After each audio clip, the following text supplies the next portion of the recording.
Bismillahi, Assalamualaikum warahmatullahi wabarakatuh.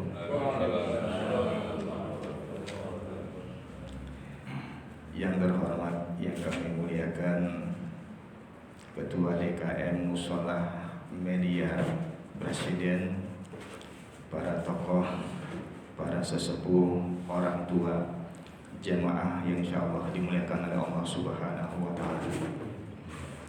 Sebelum kita melaksanakan taklim, mari sama-sama kita mengumandangkan sholawat kepada baginda Nabi besar Muhammad sallallahu alaihi wasallam, yang mudah-mudahan dengan sholawat ini menjadi wasilah pembukanya pintu hidayah untuk kita semua, pintu kemudahan bagi mereka yang sulit, pintu kesehatan bagi mereka yang sakit, dan kemudahan semua hajat dan urusan bagi mereka yang berhajat.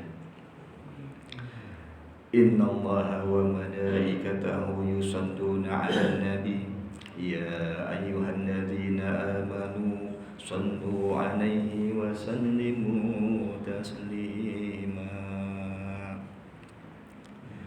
Salatullah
Alhamdulillah walhamdulillah summa alhamdulillahi katsira wa subhanallahi bukratan wa asila nahmaduhu wa nasta'inuhu wa nastaghfiruh wa na'udzu billahi min shururi anfusina wa min sayyiati a'malina may yahdihillahu fala mudilla lahu wa may yudlilhu fala hadiya lahu. Asyhadu an la ilaha illallah wahdahu la syarika lahu wa asyhadu anna Muhammadan abduhu wa rasuluh la nabiyya ba'da. Qalu subhanaka la ilma lana illa ma 'allamtana innaka antal alimul hakim. Hasbunallahu wa ni'mal wakil, ni'mal maula wa ni'man nasir, la haula wa la quwwata illa billahil aliyyil azim. Jamaah yang insyaallah dimuliakan oleh Allah Subhanahu wa taala. Alhamdulillah pada pagi hari ini, hari yang begitu sejuk, yang begitu cerah, kita semua masih diberikan oleh Allah Subhanahu wa taala nikmat iman dan Islam, nikmat panjang umur, nikmat sehat walafiat, yang sampai dengan detik ini kita semua masih bisa beraktivitas, masih bisa beribadah kepada Allah Subhanahu wa taala. Di mana saudara-saudara kita barangkali pada hari ini masih ada yang terlelap tidur. Di mana saudara-saudara kita yang pada saat ini barangkali masih ada yang berbaring di rumah sakit. Maka kita sebagai manusia yang setiap saat, setiap waktu Allah berikan semua nikmatnya, Allah mudahkan karir kita, Allah mudahkan usaha kita, Allah mudahkan rezeki kita.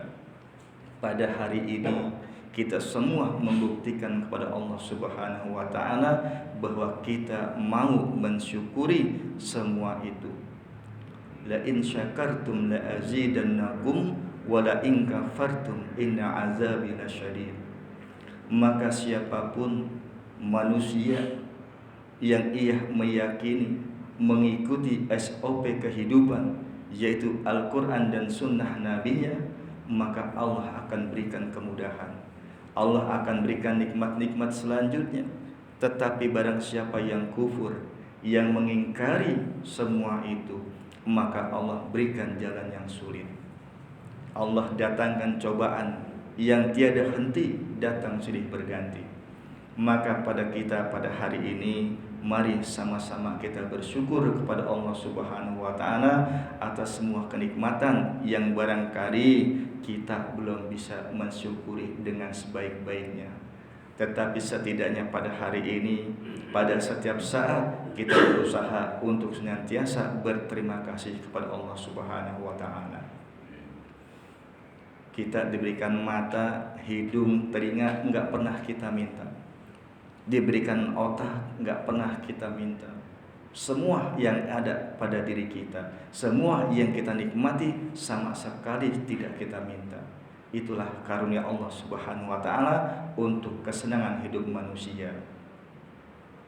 Wa mata'un ilahin, sampai pada suatu ketika.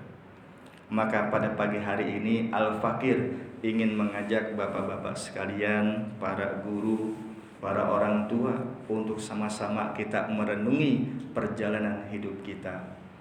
Tidak terasa bapak-bapak sekalian, insya Allah jika diberikan umur yang panjang, jika diberikan kesehatan, kurang dari 2 bulan kita akan melaksanakan pergantian tahun baru. Artinya setiap hari, setiap waktu sebenarnya hari baru. Tidak ada yang istimewa. Yang istimewa adalah ketika setiap hari yang kita lalui, kita jalani dengan penuh makna. Maka pada hari ini kita mengingatkan bahwa siklus perjalanan manusia, Allah sudah menjelaskan di dalam surat Ar-Rum ayat 54. Allahul ladzi khalaqakum min dhafin summa ja'ana min ba'di dhafin quwwah summa ja'ana min ba'di quwwatin dhafan wa syaibah. Allah lah yang menciptakan manusia dari dalam keadaan yang lemah, yaitu dari tidak ada menjadi ada. dari setetes air mani kemudian menjadi segumpal daging, tulang belulang dibalut daging lagi, menjadi satu bentuk sebaik-baiknya manusia. Allah sudah katakan demikian. Bahkan ketika bayi dilahirkan, kita semua masih berada di dalam keadaan yang lemah, belum bisa berlari, belum bisa berjalan, bahkan berdiri duduk pun belum bisa. Kita harus mengingat masalah ini, karena banyak orang yang sudah lupa diri bahwa sejatinya kita bukan apa-apa dan bukan siapa-siapa. Maka Allah ingatkan perjalanan kehidupan manusia bahwa Allahul Lazi khalaqakum min dhafin. Jadi Allah ciptakan kita dari keadaan yang lemah. Summa ja'ala min ba'di dhafin quwwah. Kemudian kalian ketika menjadi lemah, Allah berikan kekuatan. Allah berikan tenaga sehingga kalian menjadi manusia yang sempurna. Dari mulai anak-anak, terus mulai fase remaja, masa pemuda, bahkan menjadi dewasa, dan sekarang menjadi lansia. Allah berikan kekuatan. Yang anak-anak kekuatan akalnya belum ada. Kemudian kita sekolah SD, SMP, SMA, sampai menjadi sarjana, menjadi sebaik-baiknya manusia yang dianggap sudah sempurna secara pendidikan.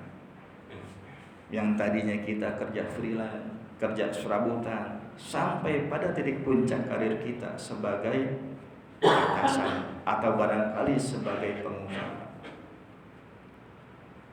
Semua fase-fase ini akan dilalui oleh manusia.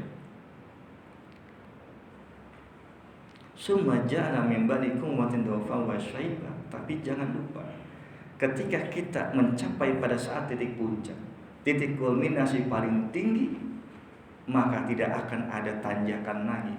Yang ada adalah turunan, yang ada adalah kelemahan. Ketika manusia telah sempurna imannya, telah sempurna ilmunya, telah sempurna rezekinya, maka akan berakhir. Itu SOP kehidupan manusia. Tetapi Allah juga mengingatkan, wa likulli ummatin ajal. Setiap kita mempunyai batas waktu kehidupan. Tidak peduli siapapun orangnya, mau baik, mau buruk, mau muda, mau tua. Setiap kita mempunyai batas waktu masing-masing. Fa idza jaa ajaluhum la yastakhiruna sa'atan la yastaqdimun. Ketika waktunya tiba, waktu itu sudah datang di hadapan kita, maka kata Allah, kalian tidak bisa menunda walaupun hanya sebentar. Tidak bisa kita minta dipercepat atau minta diperlambat. Maka dari dua ayat ini kita mengambil iktibar. Memang Allah membuat satu ketentuan, satu SOP bahwa fase kehidupan manusia yaitu mulai dari dilahirkan, terus kemudian berkembang sampai dia dewasa, kemudian sampai dia tua, dan kemudian dia akan diwafatkan. Itulah SOP-nya. Tetapi dengan prerogatifnya Allah mengingatkan bahwa tidak semua orang diberikan kesempatan untuk bisa mengikuti SOP itu. Makanya tadi dikatakan walikulli ummatin ajal, siapapun sudah diberikan batasannya. Maka pada hari ini kita yang masih diberikan kehidupan, mari Bapak dan Ibu sekalian, kita bersyukur.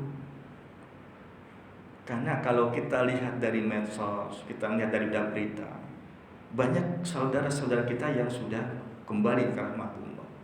Setiap kali ada berita meninggal dunia, pertanyaan kita yang pertama adalah, si fulan sakit apa? Seolah-olah orang yang meninggal itu disebabkan karena sakit saja. Padahal banyak orang yang tidak sakit, sehat walafiat, kemudian meninggal. Ada yang karena sebab kecelakaan, ada yang tidak ada sebab sama sekali. Kalau memang sudah waktunya, sudah ajalnya, sebab itu tidak menjadi hal yang mutlak. Jadi jangan kita pernah berpikir karena kita sehat berarti kita jauh dari kematian. Ya, jadi kayaknya kematian itu hanya menjadi saudaranya orang-orang yang sedang sakit. apalagi yang sakitnya gawat. Buktinya sampai dengan hari ini, berapa banyak mereka yang sakit, yang sakitnya parah, yang menderita. Bahkan kemarin-kemarin mereka yang kena COVID mungkin dengan stadium yang berapapun, sampai dengan hari ini mereka masih hidup. Sebaliknya orang-orang yang kita anggap sehat, orang-orang yang kita kenal, yang tidak pernah menunjukkan rasa sakit, ternyata dengan tiba-tiba telah meninggal dunia. Ini yang menjadi permasalahan bagi kita sekalian Bapak-bapak. Maka pada hari ini kita akan mengambil satu iktibar, bagaimana menjalani kehidupan kita agar kita selamat di dunia dan di akhirat. Tentu berbicara memang mudah, tetapi untuk melaksanakannya tidak mudah. Maka kita dapat mengambil sebuah ibrah. Allah Subhanahu wa Ta'ala senantiasa mengingatkan melalui para khatib-khatib, para ustaz-ustaz setiap Jumat, ya ayyuhallazina amanu taqullaha haqqa tuqatih wa la tamutunna illa wa antum muslimun. Wahai manusia umat Islam, janganlah engkau mati kecuali dalam keadaan beriman, dalam keadaan muslim. Ya ayyuhallazina amanu taqullaha wal tanzur nafsum ma qaddamat lighad wattaqullah innallaha khabirum bima ta'malun. Wahai manusia, orang-orang yang beriman, yang meyakini Allah dan Rasulnya, taatlah kepada Allah dan hendaklah setiap kita memperhatikan apa yang sudah kita lalui dari hari-hari kita untuk kehidupan kita setelah kematian. Dan sebaik-baiknya persiapan yaitu persiapan takwa kepada Allah Subhanahu wa Ta'ala. Jadi sebagai umat Islam kita bahagia harusnya, Pak. Karena setiap pekan itu selalu kita dengar, minimal waktu sholat Jumat, para khatib, para ustadz senantiasa mengingatkan kepada kita. Maka kita sebagai seorang muslim punya harapan, mudah-mudahan walaupun amal ibadah kita tidak banyak, walaupun tidak seperti Nabi, tidak seperti kiai, tidak seperti ulama, minimal satu, ketika kita meninggal dalam keadaan yang soleh. Kalau kata Abah Guru Sekumpul, illa biqalbin salim, bahwa penentuannya ada di situ. Illa biqalbin salim, bahwa manusia yang soleh, yang bahagia di akhir hayatnya ketika dia meninggal biqalbin salim, memiliki hati yang selamat, hati yang penuh dengan ketenangan. Bisa nggak nih Pak kita seperti itu? Saya sudah ngalamin ketika 5-6 tahun yang lalu sedang asyik di kantor, kemudian hampir kena serangan jantung, berdebar-debar. Tiba saat itu saya lihat seruangan itu hijau warnanya, dibawa oleh staf saya ke rumah sakit. 2 rumah sakit, 2 klinik, saya divonis jantung saya tidak karuan saat itu. Apa yang saya pikirkan? Cuma rasa takut. Kita mengingat dosa-dosa kita yang selama ini mungkin pas waktu azan kita anggap biasa, ya kan? Banyak kesempatan kita berbuat baik yang kita anggap menjadi biasa. Tetapi ketika saat itu terjadi, jangankan memikirkan anak dan istri, memikirkan pekerjaan, yang ada hanya rasa takut bahwa itu adalah hari terakhir kita. Saya berbagi, bukan menakut-nakuti, tetapi supaya kita mengambil iktibar. Maka kembali lagi, kalau memang belum waktunya, dia belum saatnya. Tetapi ketika kita sedang sehat-sehatnya, tidak merasakan apa-apa, ya kan? Saya ada tetangga, tiba-tiba malamnya habis begadang, besoknya langsung meninggal. Kenapa? Kena angin dulu. Tidak sakit, tidak pernah mengeluh, tidak pernah masuk rumah sakit, dan biasanya kita begini. Nah ini yang kita takutin Pak, meninggal ketika kita tidak memiliki tanda-tanda entah sakit, entah yang lain-lain. Maka pada hari ini kita berintrospeksi, kita berharap kepada Allah Subhanahu wa Ta'ala, mudah-mudahan bila saat itu tiba kita memiliki qalbin qalbin salim, hati yang bagus. Maka pada hari ini saya ingin mengajak bapak-bapak menceritakan bahwa ada nasihat baginda Nabi besar Muhammad SAW yang pernah disampaikan kepada Abu Dzar Al-Ghifari. Jadi Abu Dzar Al-Ghifari itu seorang pria yang berasal dari daerah Ghifar, yaitu antara Mekah dan Madinah. Daerah Ghifar ini terkenal sebagai daerah penyamun, tukang begal, pokoknya raja-raja preman, orang-orang yang bengis itu ada di situ. Suatu ketika Abu Dzar itu disampaikan kabar bahwa di Mekah ada seorang pria yang menyebarkan agama, yang menyebarkan ajaran-ajaran baru. Maka Abu Dzar Al-Ghifari mengutus saudaranya untuk menyelidiki apakah benar ada peristiwa itu. Singkat cerita, pergilah saudaranya ke Mekah. Ternyata ia melihat memang ada seorang pria yang mengajarkan ajaran-ajaran baru yang berbeda dengan kebiasaan nenek moyangnya. Beliau kembali ke ke daerah Ghifar, disampaikan kepada Abu Dzar. Kemudian Abu Dzar bertanya, bagaimana saudaraku? Apakah benar ada pria yang seperti itu? Kata saudaranya, iya. Tetapi apa yang diajarkan sangatlah berbeda dengan ajaran nenek moyang. Lantas bagaimana? Ajarannya penuh kebaikan. Abu Dzar penasaran, datanglah ia ke Mekah. Singkat cerita, sebulan kemudian ia di Mekah, ia ketemu dengan pria itu. Siapa pria itu? Yaitu Rasulullah SAW. Kemudian Abu Dzar ketika bertemu dengan Rasul, ia adalah salah satu sahabat yang mengucapkan salam untuk pertama kali. Kemudian dia menjadi sahabat Rasul dengan penuh keimanan, karena meyakini apa yang disampaikan Rasul adalah sebuah kebenaran. Pada suatu ketika Rasul pun berpesan kepada Abu Dzar, wahai Abu Dzar, aku ingin memberikan kamu nasihat, yang jika dengan nasihat ini engkau laksanakan, engkau akan selamat di hadapan Allah Subhanahu wa ta'ala. Apa 4 nasihat itu? Kata Nabi, yang pertama, jadidis safinata fa innal bahra amin. Wahai Abu Dzar,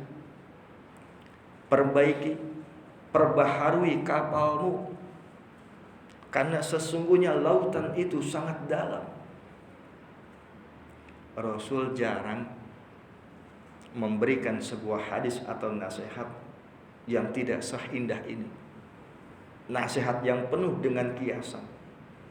Rasul berkata kepada Abu Dzar untuk memperbaiki kapalmu, karena lautan itu sangat dalam.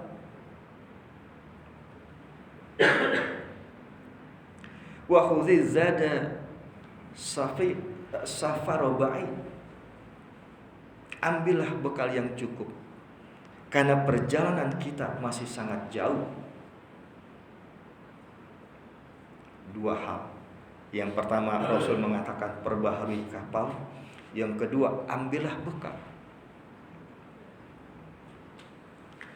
Maka menurut Syekh Muhammad Umar An-Nawawi, atau yang kita kenal dengan Imam Nawawi, memperbaharui kapal di sini berarti memperbaharui hati kita, diri kita, niat kita. Kenapa? Karena lautan itu sangat dalam. Ini banyak yang mengartikan, yang mentadaburi makna lautan ini adalah dunia, di mana dalamnya lautan itu akan terdiri dari berbagai macam keindahan, beraneka macam ikan, kerang, tumbuhan, karang, bahkan mutiara ada di dalamnya. Itulah gambaran tentang dunia, bahwa dunia itu seperti itu keindahannya. Maka kalau kita tidak memperbaiki keimanan kita setiap saat, tentu kita akan terlena. Kita akan terbawa dengan arus yang ada di dalamnya. Apalagi zaman sekarang, Pak. Sangat sedikit kita bisa melihat mana yang benar dan yang salah. Yang benar mungkin ada, yang nggak benar juga banyak. Yang pura-pura benar jauh lebih banyak. Sehingga kita sulit untuk membedakan kita berada di mana. Wa huziz zada sabaru ba'id, bahwa perjalanan kita masih jauh, maka ambillah bekal yang cukup yang bisa kau bawa untuk sampai kepada tujuan. Maka dari kalimat ini dikasih tahu, ini dunia, lautannya dunia, kita sedang menuju akhirat. Perjalanan akhirat begitu jauh. Kita harus melalui beberapa kali alam yang berbeda dari alam-alam yang kita lalui. Yang pertama, kita pernah hidup di alam sebelum kita dilahirkan. Sebelum kita masuk ke rahim, kita sudah masuk di alam itu. Kemudian kita masuk ke alam rahim. Kemudian kita masuk sekarang ada di fase di alam dunia. Setelah kita diwafatkan, kita akan masuk di dalam alam barzah. Sekian lama kita di dalam alam barzah menanti datangnya kiamat. Yaumul barzah, kemudian yaumul kiamat. Kita akan masuk di dalam yaumul ba'ats, kita akan dibangkitkan. Di dunia aja kita hidup bisa 70 tahun. Dunia yang terbatas, yang katanya sebentar, kehidupan sebentar, menurut kita 70 tahun sudah lama. Kemudian masuk di alam barzah yang gak tahu berapa lama kita akan ada di dalamnya. Sampai kita menanti-nanti datangnya kiamat. Maka kalau kita pahami bapak-bapak sekalian, mereka yang sudah meninggal di alam sana itu hanya menanti satu, kapan kiamat tiba. Saya tidak ingin bercerita kejadiannya, ya, kejadian apa yang mereka alami di alam barzah. Tetapi yang saya pahami, yang saya mau tegaskan, bahwa alam barzah itu tidak terbatas waktunya. Sampai kiamat, kiamat itu urusan Allah. Maka kalau seseorang amaliyahnya tidak baik, dia tentu akan sengsara seumur-umur di alam barzah. Kalau kita di alam dunia, kadang sakit, kadang sehat, kadang sedih, kadang senang, artinya masih bergiliran, kadang lapar, kadang kenyang. Tetapi ketika kita masuk ke alam barzah, kalau kita bahagia, insya Allah bahagia seterusnya. Kalau kita sengsara, sengsara seterusnya. Maka kunci perpindahan alam dunia dan alam barzah yaitu kematian. Illa biqalbin salim. Sekian lama di dalam alam barzah menanti datangnya yaumul qiyamah. Kemudian kiamah datang, kita langsung memasuki fase baru yaitu yaumul ba'ats. Hari di mana semua makhluk dibangkitkan oleh Allah Subhanahu wa taala. Dari zaman Nabi Adam, bahkan mungkin sebelum Nabi Adam, sampai dengan manusia terakhir dibangkitkan oleh Allah Subhanahu wa taala. Setelah yaumul ba'ats, kita akan memasuki yaumul mahsyar. Hari di mana semua orang dikumpulkan jadi satu di sebuah padang yang sangat terik. Berapa lama kita gak tahu, sangat panjang waktunya. Karena kalau kita bicara akhirat, tentu ukurannya satu hari akhirat 1000 tahun dunia. Tidak berbanding. Bahkan kalau kita tidak sholat sekali saja tanpa uzur, kita katanya akan dibakar di dalam neraka selama 50.000 tahun. Nggak kebayang berapa banyak sholat-sholat yang kita tinggalkan. Ngeri Pak. Setelah di yaumul mahsyar, apakah sudah selesai? Belum selesai. Ada yaumul mizan, hari di mana semua orang ditimbang amalnya, ditimbang satu-satu. Habis yaumul mizan ada yang namanya yaumul hisab, dihitung semuanya. Habis yaumul hisab baru kita masuk sirat. Ada yang namanya yaumul jaza, kita akan dibalas oleh Allah Subhanahu wa taala. Jadi kalau kata Nabi, perjalanan masih panjang, kita baru sampai di titik yang ketiga. Dari 10 titik di titik ketiga. Maka perlu ada persiapan, perlu ada bekal yang cukup untuk kita bisa memasuki alam itu. Yang ketiga nasihat Nabi, wakhafifil himla fa innal aqabatu ka'ud. Ringankan beban bawaan, karena lereng dan bukit sulit untuk dilalui. Jadi nasihat yang ketiga itu untuk meringankan. Kalau kita mau bepergian, naik kapal, tujuannya jauh, suruh bawa bekal yang cukup, tetapi ada kalimat, katanya suruh bawa bekal, tapi ada kalimat, ringankan beban bawaan, karena perjalanan lereng dan bukit sulit dilalui. Menurut ulama para mufasir, ringankan hal-hal yang akan mencelakakan kita di hadapan Allah Subhanahu wa ta'ala, terutama dari sifat-sifat yang buruk, perselisihan, persengketaan, dosa-dosa kita kepada Allah, kepada manusia, suruh diringankan. Kalau punya masalah tuntaskan di dunia, jangan sampai dituntaskan di akhirat. Ini Bapak dan Ibu sekalian, 3 nasihat ini yang perlu sama-sama kita pahami. Dan nasihat yang keempat, kata baginda Rasul kepada Abu Dzar Al-Ghifari, wa akhlisil amala fa innana qad basir. Luruskan niatmu karena Allah Maha teliti. Rasul berpesan Pak dengan 4 hal. Yang pertama, perbarui kapalmu, yaitu niat kita. Yang kedua, ambil bekal secukupnya, bekal yang perlu kita bawa untuk sampai ke mencapai kebahagiaan di sisi Allah Subhanahu wa ta'ala. Yang ketiga, ya, ringankan bawaan, dosa-dosa, perkara-perkara yang bisa menggelincirkan kita, yang bisa menghalangi kita dari keselamatan. Dan yang keempat, luruskan niat karena Allah Maha teliti. Kenapa Rasul sampai berpesan yang keempat, wanti-wanti, luruskan niat karena Allah Maha teliti. Ya, saya ceritain lagi. Nah, saat ini masih inline Pak, masih relevan dengan sebuah nasihat yang dulu Rasul berikan kepada Mu'adz bin Jabal. Jadi waktu Khalid bin Mad'an bertemu dengan Mu'adz, dia tanya, "Ya Mu'adz, berikan saya nasihat yang engkau dengar dari Rasulullah SAW." Mu'adz menangis Pak. Kata Pak menangis? Karena kata Nabi, "Wahai Mu'adz, jika engkau mampu mengikuti nasihat ini, engkau akan selamat. Tetapi jika engkau tidak mengikuti, maka engkau akan binasa." Salah satu nasihatnya adalah tentang meluruskan niat. Mu'adz bercerita bahwa Allah Subhanahu wa ta'ala sebelum beliau menciptakan langit dan bumi, Allah menciptakan 7 malaikat. Setelah Allah ciptakan 7 malaikat, baru Allah ciptakan 7 lapis langit dan bumi.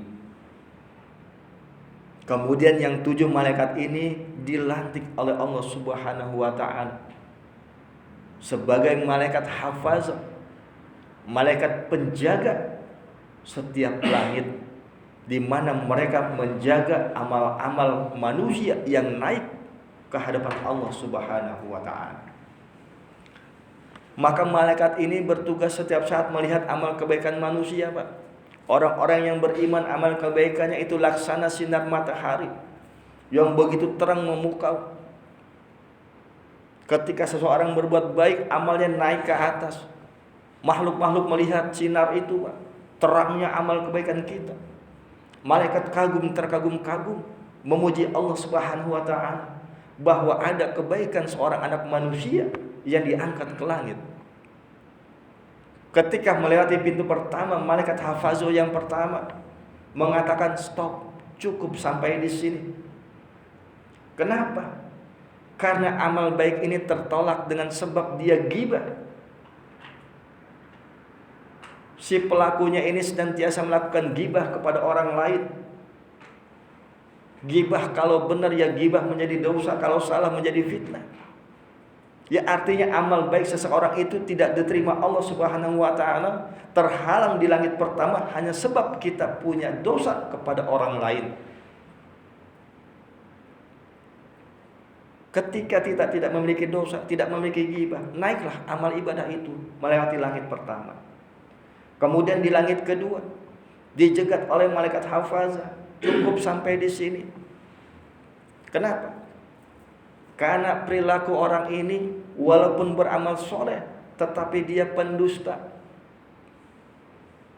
sering berbohong, apa yang dibicarakan tidak sesuai dengan realitanya. Maka jangan heran banyak orang rajin beribadah, tetapi inner beauty-nya itu tidak ada. Artinya tidak relevan antara perkataan perbuatan. Jangan-jangan hanya casing, gara-gara niatnya tidak sesuai dengan keridhaan Allah. Sama-sama pakai kopiah, sama-sama pakai koko, pakai gamis.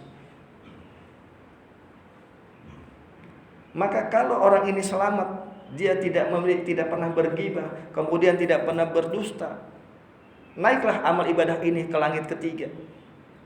Dicek di langit ketiga, kata malaikat hafazah, stop, cukup sampai di sini. Memang orang ini tidak pernah ghibah, orang ini juga tidak berdusta, tetapi orang ini takabur, selalu mengecilkan orang lain, selalu seolah hanya dia yang paling benar, hanya dia yang paling soleh. Maka semua amal ibadahnya itu penuh dengan kesombongan, cukup sampai di sini. Ternyata langit ketiga dan keempat sama, malaikat yang mengurus takabur dan uzub. Kalau orang ini tidak ada sifat takabur, tidak ada sifat uzub, dinaikkan Pak amal ibadah kita sampailah ke langit ke-6. Di langit ke-6 dicek sama malaikat hafazah, stop. Kenapa? Orang ini hanya memikirkan diri sendiri, tidak memiliki kepedulian kepada orang lain, kepada lingkungan, kepada orang-orang yang membutuhkan. Tapi sholatnya rajin, puasanya rajin.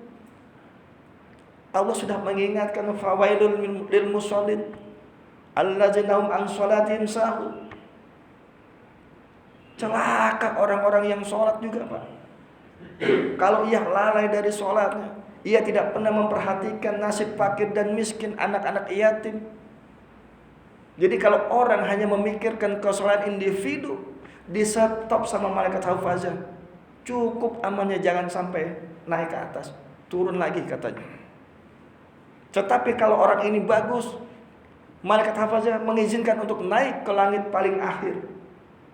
Kemudian diceklah di langit ke-7 oleh malaikat hafazah. Bagus orang ini, dinaikkan kepada Allah Subhanahu wa taala. Kemudian Allah mengatakan stop, cukup sampai di langit ke-7. Kenapa? Karena semua yang ia lakukan bukan karenaku, kata Allah Subhanahu wa taala. Ternyata kita sudah berbuat baik, tetapi tidak semudah itu kebaikan kita dapat sampai ke hadapan Allah Subhanahu wa taala. Di hadapan manusia kelihatan kita sudah beramal soleh, kita sudah sholat, kita sudah, tetapi untuk bisa naik amalia kita sampai ke hadapan Allah, ternyata banyak prosesnya. Dan proses yang paling sangat penting adalah niat. Innamal a'malu binniyat. Maka Allah tidak menerima amal itu. Kenapa? Karena semua yang ia lakukan tidak diniatkan untuk Allah. Mereka bekerja, niatnya bukan ibadah, untuk mencari kekayaan. Maka tujuannya tercapai. Dengan bekerja, iya jadi kaya. Gitu. Mereka menikah bukan karena Allah, untuk membangun keluarga yang sakinah, agar bisa berketurunan, membimbing anak-anak yang soleh. Maka kalau bukan karena Allah, pernikahannya tercapai, tetapi beda maknawinya. Kemudian mereka berpendidikan, mereka sekolah ke sana kemari, ya. Apa yang dikejar titelnya, Pak?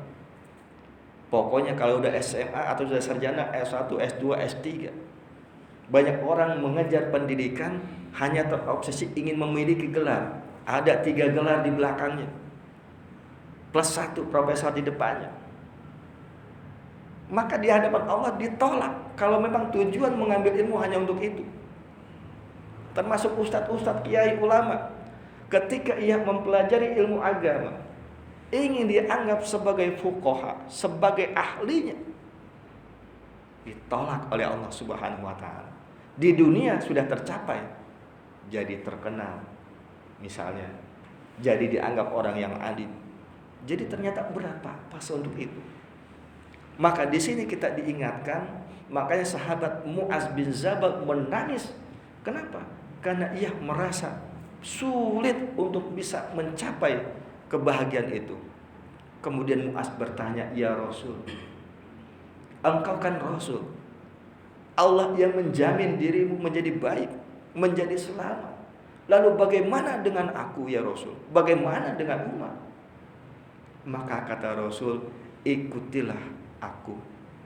Ikutilah kitabullah wa sunnati Rasul, dengan catatan lebih baik amal kamu sedikit tetapi niatnya benar." Enggak apa-apa. Tahajud cuma 2 rakaat mampu, enggak apa-apa. Yang penting niatnya benar.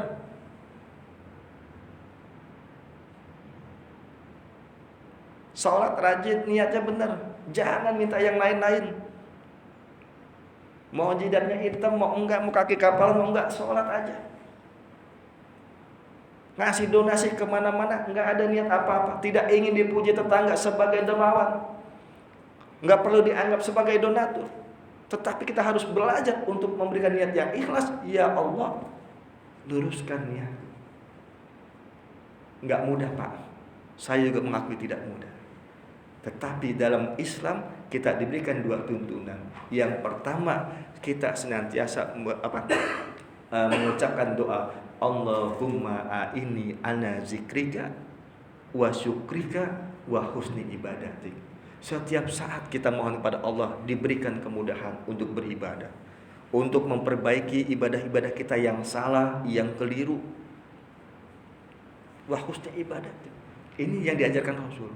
Maka kalau bisa jangan ditinggalkan doa ini setiap selesai sholat. Allahumma a'inni ala zikrika. Ya Allah, tolonglah aku, bantulah aku untuk senantiasa ingat di jalanmu. Wa syukrika, senantiasa bisa bersyukur atas segala hal yang engkau berikan. Wa husni ibadatik, untuk memperbaiki, menyempurnakan amal-amal ibadahku.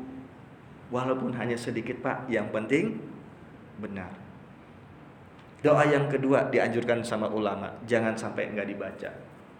Rabbana taqabbal minna sholatana wa siyamana wa qiyamana. Terus itu kan kalau tarawih kan ada tuh doanya, itu dianggap doa witir.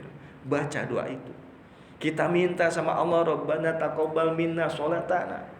Ya Allah, terima amal baik kami, sholat kami, puasa kami, apapun kebaikan kami, minta diterima ya Allah. Jadi jangan sekedar sholat-sholat aja, yang penting sudah menggugurkan kewajiban. Nggak enak endingnya Pak. Kenapa? Ya tadi, ada proses di langit pertama sampai ke-7. Maka kita memaksa kepada Allah, ya Allah, terima pengabdian kita, terima apa yang kita lakukan, walaupun hanya sedikit. Mudah-mudahan tausiah yang singkat pada pagi hari ini membuat kita dapat mengambil iktibar bahwa untuk menjadi orang yang baik, orang yang soleh memang butuh perjuangan. Tetapi kita yakini bahwa setiap perjuangan manusia itu menjadi satu jihad jasadiah dan jihad ruhiyah. Kadang kita benar, kadang kita salah, kadang kita taat, kadang kita tidak, kadang kita semangat atau kadang kita lemah.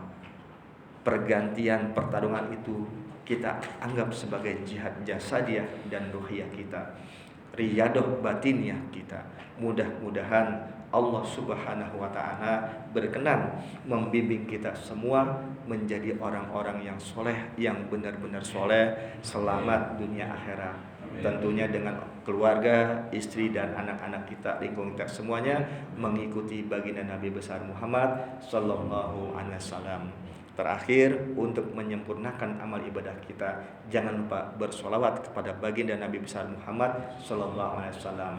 Karena semua amaliyah selain solawat dapat tertolak begitu saja, tetapi tidak dengan solawat. Kita mau riya pun, kita mau tidur, mau main-main, kita bersolawat, insya Allah solawat diijabah, diterima oleh Allah Subhanahu Wa Taala.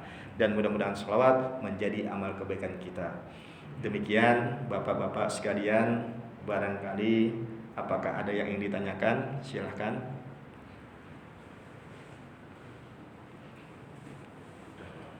Cukup? Nggak ada ya?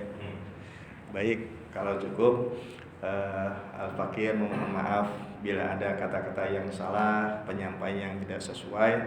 Mari kita tutup taklim kita dengan doa kafaratul majlis. Subhanakallahumma rabbana wa bihamdika asyhadu an la ilaha illa anta astaghfiruka wa atubu ilaik. Billahi taufiq wal hidayah.